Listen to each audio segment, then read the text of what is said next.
Kebakaran santri di Pondok Pesantren Darusi Syahadah Simo Boyolali ternyata sudah menyiapkan bensin sebelum beraksi.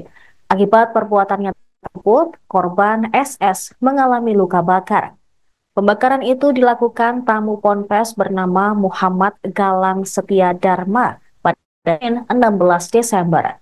Pria asal Kendal, Jawa Tengah itu membakar korban di salah satu ruang tamu ponpes.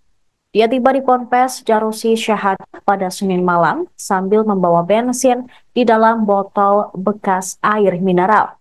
Galang awalnya ingin menginterogasi korban yang diduga menjadi ponsel milik adiknya yang juga merupakan santri di Ponpes tersebut. Sementara bensin itu digunakan untuk menakut-nakuti korban. Kasat Reskrim Polres Boyolali, Ibtu Joko Purwadi mengatakan, korban diinterogasi dalam ruangan yang dikunci oleh tersangka. Ketika menginterogasi korban, pelaku turut menyiramkan bensin ke tubuh SS. Ia kemudian menyulutkan api hanya untuk menakut-nakuti korban.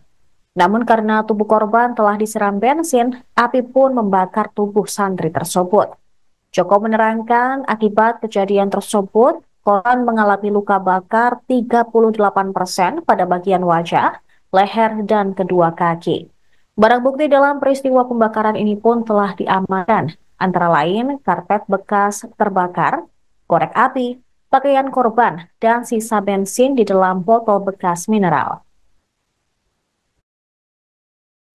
Jadi pada hari Senin itu adik dari tersangka ini yang juga santri dari Ponpes mengadu kepada kakaknya bahwa HP miliknya hilang atau dihilangkan atau diduga diambil oleh korban ini, sehingga kakaknya atau tersangka ini datang ke pondok sekira pukul 21.00 yang kemudian meminta adiknya ini untuk menghadirkan korban, dan difasilitasi waktu itu dihadirkan oleh salah satu pengasuh, sehingga antara tersangka ini dapat menginterogasi korban dalam satu ruangan yang ternyata dalam ruangan itu dikunci oleh tersangka. Jadi tersangka ini datang ke pondok pesantren sudah membawa hal bakar berupa bensin yang dimasukkan dalam botol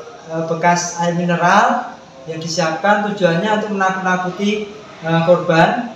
Namun dalam situasi tersebut bakarnya dituangkan ke tubuh korban, ditakut-takuti dengan menggunakan korek api, dinyalakan, akhirnya terbakar. Ya.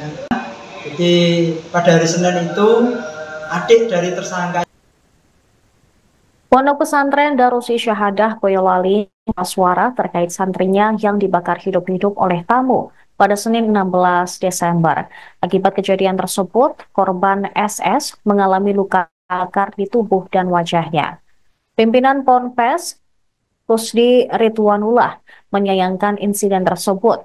Dia menjelaskan bahwa pelaku yang merupakan kakak salah satu santri menuduh korban mencuri telepon genggam milik adiknya. Menurut Kusdi, pihak Ponpes sudah menjelaskan bahwa tuduhan itu tidak berdasar. Meski santri SS sudah menjelaskan bahwa ia hanya meminjam telepon tersebut dan telah mengembalikannya, pelaku bersikeras ingin menginterogasi SS secara langsung. Saat proses interogasi, pelaku mengancam korban dengan tindakan kekerasan. Dia kemudian menyiramkan bensin ke bagian tubuh korban sambil memaksa pengakuan. Karena korban tetap menolak tuduhan yang ditujukan kepadanya, pelaku nekat membakar korban sehingga mengakibatkan luka bakar serius pada bagian tubuh dan juga wajahnya. Mendengar teriakan korban, para ustadz yang saat itu masih terjaga segera menuju ke lokasi kejadian. Setelah menggedor pintu dan berhasil memasuki ruang tamu yang dikunci oleh pelaku, korban langsung dievakuasi dan dibawa ke rumah sakit untuk mendapatkan penanganan medis secepatnya. Pihak pesantren dan juga tim melaporkan kejadian ini kepada pihak berwajib sehingga pelaku diamankan untuk proses lebih lanjut sesuai dengan hukum yang berlaku. Pihak Ponpes pun harap proses hukum berjalan dengan tegas sehingga pelaku mendapatkan hukuman setimpal.